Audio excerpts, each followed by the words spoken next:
Hey guys, welcome back to All in Law. In this video, I will teach you how to calculate the height of the child by age. With the help of age, we can calculate the height of the child in centimeters. Okay. So there is a formula, that is a Veitch formula, that is nothing but age in years. Okay, age in years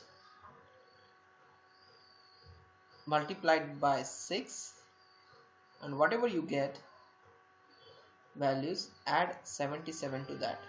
77 centimeters. Okay, it comes in centimeters, and this indicates at 50th centile. Remember, 50th centile.